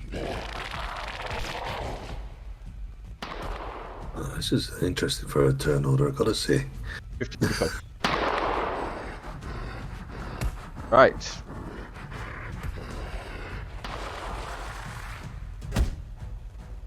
So first up is Flint.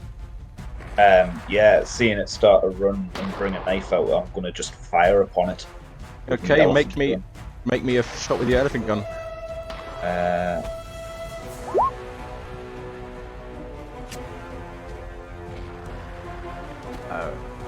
gun. Hard success. Okay, so that is 21 points of damage as you shoot at it.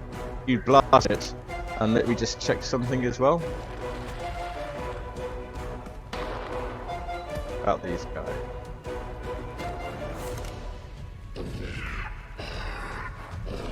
So, you blast it, and you just like rip holes through its torso, and it falls to the ground backwards. Oh, I was kind of expecting that to be a bit harder. Only I knew how to use it. Well, at least we don't have to go stabbing it through the heart with that golden bar. Next in the turn order is Denver Smith. So it's down right now, is it? Is Yes. it still alive? It's just been shot point blank range with a shotgun. You get the feeling it's not alive. Right. Right. Being not down at the moment. Who's got the gold bar?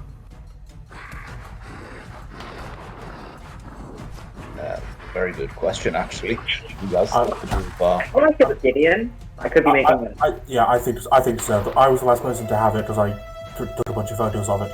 So I guess I'm going to spend my turn of initiative digging through my possessions and ignoring the pistol that I definitely have, just holding the bar overhead like a club or tennis racket. Just. I am, in that case, as I've made that call, I'm literally gun drawn, hold ready on that thing. And just taking a look around and basically trying to keep just a half a look around to see if I can see any sign of any more. Okay. And Gideon, you're digging around looking for the ward. Yep. Dr. Bauer. Dr. Bauer is currently in his tent because he's. I think he clambers out, pulling on like a robe.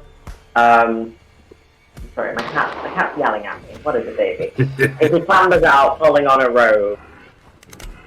You're not entirely sure where he got that. You are in the middle of the wilderness. And in the... I think I probably have a torch. I think I'm going to turn that on and point it at the figure, person, creature. And I'd like to sort of, Denver Smith has had a very quick look at it and doesn't think it's alive. I am a medical professional. Do I see... So you say you're shining your torch on it? Yeah. And, like, in particular, I want to see, like, is the blood pumping out of this thing? Is there any sign of breathing? Stuff like that. Well, as you flash your torch onto it, you all see it clearly. You all see the mouth distended like a lamprey with the tongue coming out.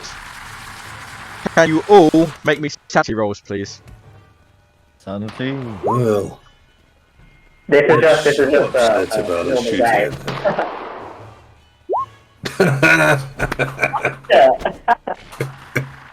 Ah, so there is a pattern going for me tonight. 3, 4. One person hasn't made me a sanity roll. Who hasn't done a sanity roll? Gideon? One more. I'm just looking for. Oh, it's on the right. Hard success. Oh, wow. Well, that's disappointing. So sane. We're all really tired, so we can't see it properly. I was really adjusting to this one, yeah, it's just fine. Well, it's 0 for a pass, so you don't lose any sanity for this, rather disappointingly. However, as you look at it and Dr. Bauer, you're playing torch over it, trying to see if there's any blood pumping, it starts moving. It starts pulling itself onto its feet. I'm going to beat it over the head with the golden ward. It ain't your turn. Damn it. Damn it. I had my gun held on him, but for God's sake, I would have thought of this point. Why can't this be D&D? It's time to mulch this thing. And it's going to try and move away, actually. Tim, it's your turn. Alright. It'll be just a sec. Can I shoot this? You can shoot it if you wish to. You take a shot, but the shot goes wild. I'm sorry, I accidentally headbutted Alex. Flint. Everybody take a shot. I was going to say, yeah, I'm going to take another shot at it. Okay. And then I think on my next turn I'm going to have to reload by the looks You are of it. going to have to reload. Yep. Woo! Wow. So, just make sure, 'cause I think it rolls a bit silly, so that's 22 plus 12 is 36. Yeah, you just like blast its arm off and then it falls down.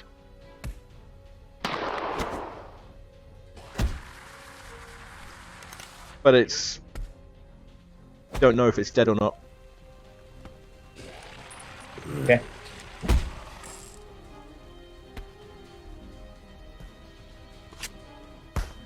Denver.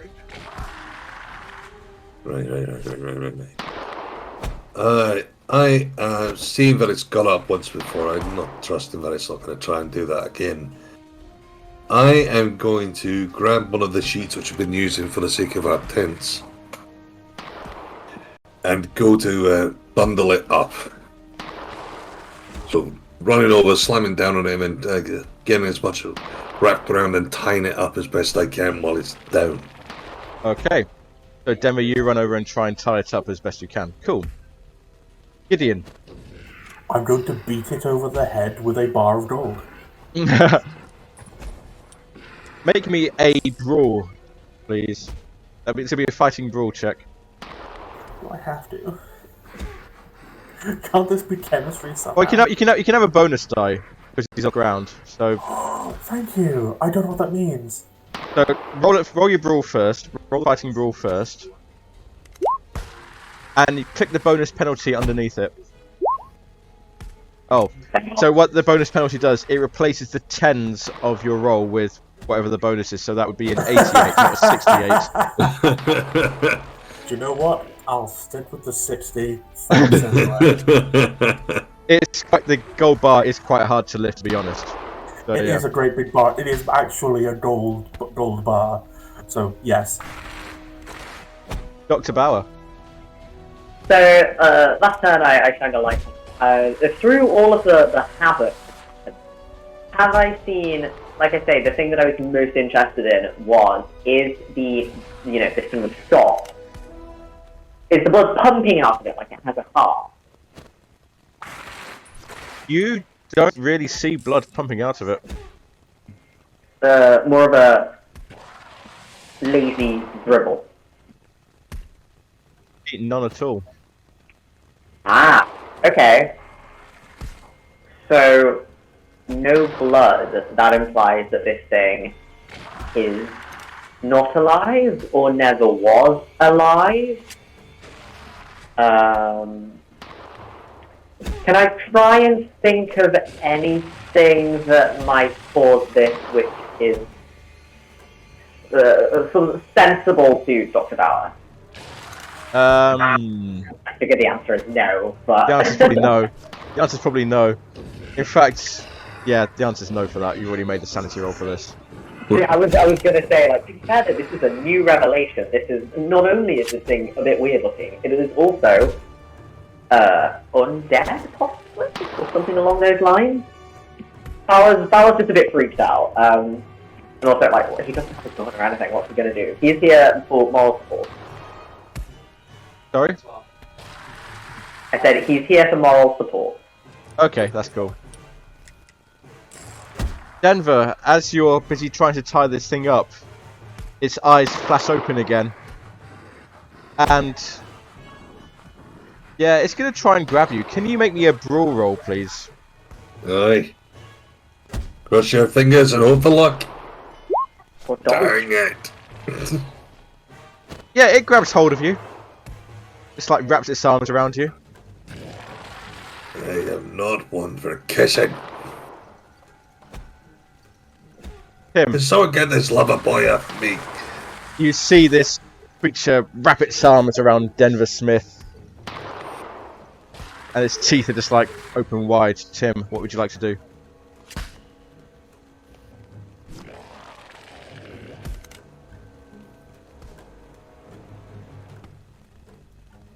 Tim.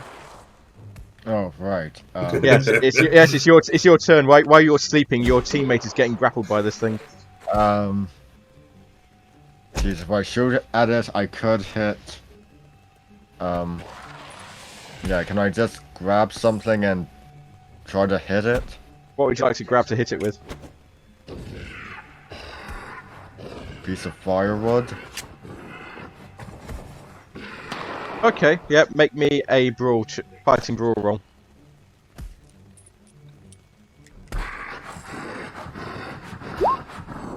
Oh yes, so roll me 1d6. I think, yeah, just roll me 1d6, because I think that's your damage bonus. You manage to knock it aside the head, and you feel like bones crack underneath it, and it falls limp, and it does release Denver Smith, yes. Nice one. And it's on the ground again. Ugh. Flint, God, it I is thought I was going to go for tongues. Flint, it is currently on the ground. I'm just going to spend my turn reloading my elephant rifle.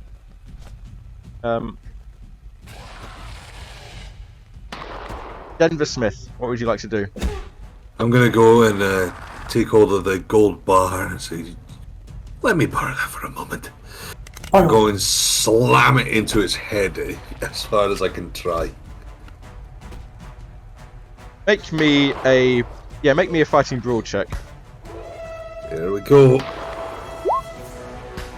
No! Bonus die. Do you want to spend luck on that, or do you want to leave that as it is? Oh. Can you push combat? No, because you would have another. Pushing is repeating the action, and you repeat the action next turn anyway. Ah, that's a good way of putting it. Yeah. Oh, God, we don't need it. I have a suggestion. Why don't we both of us together pick up the gold bar and simply place it on top of it? Alright, that sounds like a better idea now. I'm going to say I'm not going to use my luck. I'm going to hold on to it for the moment. Okay. I'll let you just say, yep. Yes. Just slammed. My turn. We are going to both pick it up with all of our rudimentary strength and just place this gold bar on top of whatever gooey mass is still left. Alright. For the sake of doing this right. We pick it up, we put it down, we both got on one side each, so we hold the fucker down. Alright, on the three. 1, 2, 3. Okay. And as you hold it down, you can feel it start to disintegrate underneath the gold bar. Keep holding it down. No. Yes. That's it, yeah! Pushing it down. Do you continue pushing it down? I mean, Yes. I think so, yeah. we're not going to stop. Okay. I don't think this is a time for half measures. We have to see this through. If multiple gunshots counts as half measures. And you Stop bleeding, we can't kill it. If he's you keep pushing it down, and eventually, and after a few moments, it crumbles into dust. Ah! Wait, fuck! I didn't get a picture! Yes, you see what I was saying. No, you? don't destroy the evidence. Oh! My artistic instincts failed me! Oh, for God's sake, just get a pen and paper and doodle it. I can't draw! Right. I was going to say at which point Flint will just kind of walk up behind both Gideon and Denver and just slap them on the back in like good thinking. And he's going to walk away.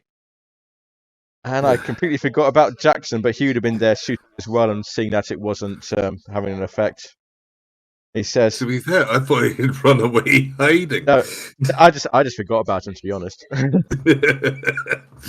But yeah, he would have says, "Good work.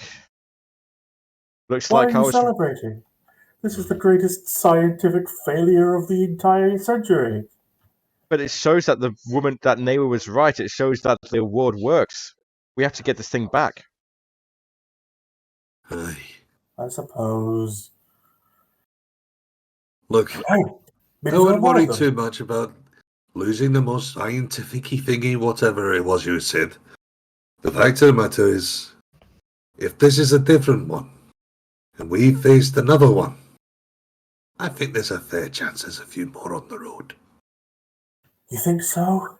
He says, super optimistic about finding more of these unkillable I monsters. put a hand on him and sarcastically as possible said, "You'll have your chance. We'll see to that." I think I would- Dr. Bauer has immediately sort of left back into his tent and grabs a notebook, taking the torchlight with him, and is furiously scribbling notes. Right. Now, oh, right. We're all awake again. This is the problem. You all need to get your rest. Stop chatting, stop thinking, sleep. Okay. Lights out. Well, not really. I'm not going to put the campfire out, but you know what I mean. Good idea. I'll make sure that this is within arm's reach, though. And stepping past the bar and the gun, I grab my camera. I'll say this to Denver. As you look down, the creature has completely disintegrated, but it's left its like the clothes it was wearing behind. They don't look like modern clothes. They look very old clothes. Very old clothes. That's interesting. You've seen that sort of clothes. In fact, I'm just going to say you may have seen pictures of clothes like that in your travels. Conquistador era? Possibly. I'm no expert, but it kind of looks like that.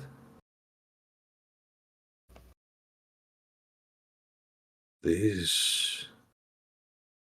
Nothing else I can tell you, it's old. The fabric is damn near falling apart already, hasn't exactly been looked after.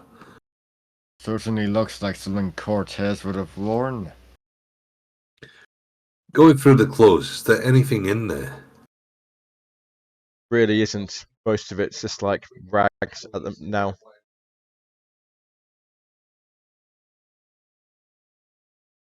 Nothing there that you find. I'd even go so far as to say that the fabric may have been made out of an animal which may well be extinct now, because that pattern doesn't look familiar.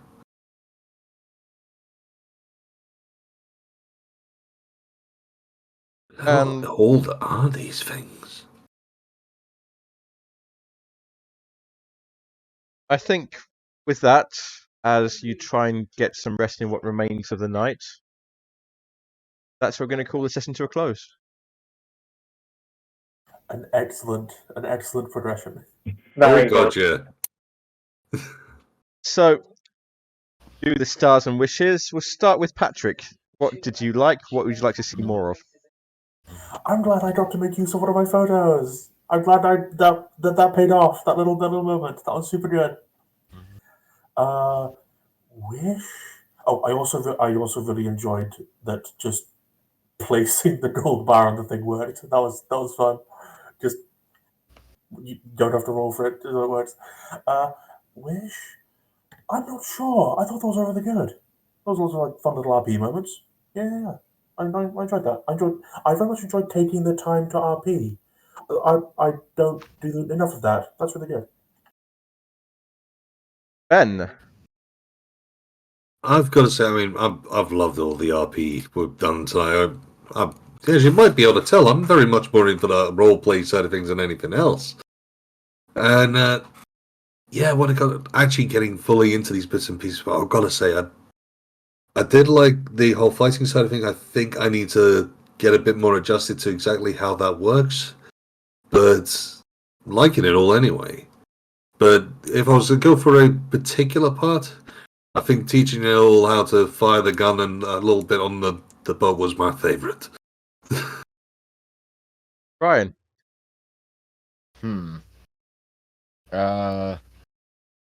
Stars, I really like the interactions. Wishes that I become a better shot. We'll Keep keep you shooting. training. We'll keep you training. Keep shooting. Robin. I like camaraderie that's starting to form between the party, especially the kind of like camaraderie / rivalry that Denver and Flint are kind of starting to form. That's very good. As for wishes, more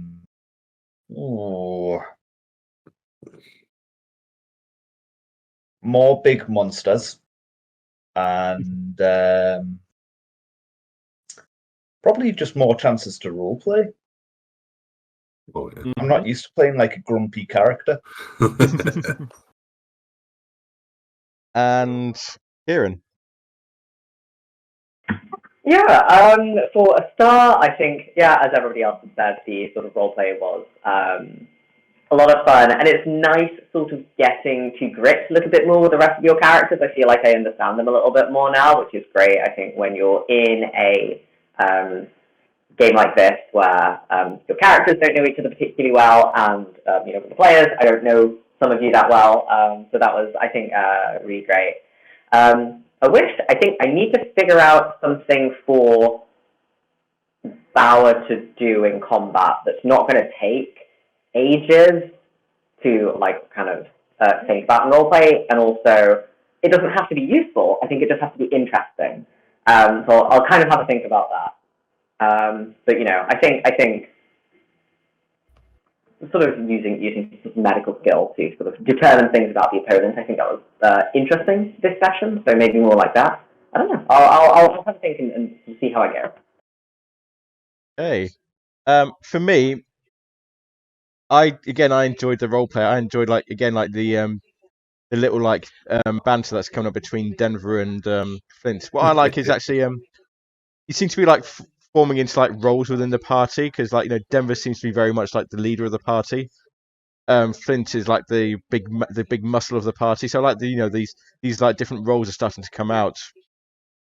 That'll be interesting to see going forward how that develops. Wishes. Yeah, probably more role play, more people coming into their own, finding their feet with their characters. The thing about Call of Cthulhu is it's not like you have a fixed role. It's like you're a rogue, so you stab everything. It's like Call of Cthulhu is try everything and see what works. The more you try, the more you'll be able to build up your skills, and the character that you build may be completely different from the character that you envisioned. So it's literally you can try out anything you want. If there's a skill that you don't have, you might as well roll for it, because you might get the bonus for it. Yeah. So yeah, so just I'm just to see how these characters develop and grow. Now, though, at the end of the session, what do we do with ticked skills? So every so often, it's not particularly the end of every session, but at certain points during the chapter, there's what we call investigative development phases, where when we hit that phase, you will get the chance to improve your skills. So it'll be roll against your skill, and if you fail the skill roll, you get to add a D10 to that skill. Oh, cool. I normally do it at the same time you get sanity reward. So it's normally either at a midpoint in the chapter or at the end of the chapter. Luck, however, you can get luck back at the end of each session. So if everybody wants to roll, we can do that now. Actually, if everybody wants to make me a luck roll now, see how that goes. Am I rolling? When you say luck. Is that only people who've spent it, or everybody? Can everybody. Oh, I'm happy for I can everybody. actually. Okay, come on. So if that been the one time you passed, that would have been hilarious. Is that fairly good? Does that mean I get more luck? So yeah, roll a d10. Yeah, Dr. Bauer, Flintlock, Tim Sullivan, and Gideon Faust roll a d10. Each of you roll a d10 and add the result to your luck. If I roll it, It's the one. D10. So you got the fail and you got it, and me with the success is the one time you want to fail. Yeah, because so- the idea behind that is the better you get at something, the harder it is to improve it. Finally, a game in which rolling poorly helps you. There's very Oh, few I'm times the luckiest in the party. Lovely. there's very few times in COC where you want to roll low, and this is one of them. But I did roll low. You I mean rolled roll very higher? low. Want to roll, where you want to fail. There's other times where you want to fail the roll.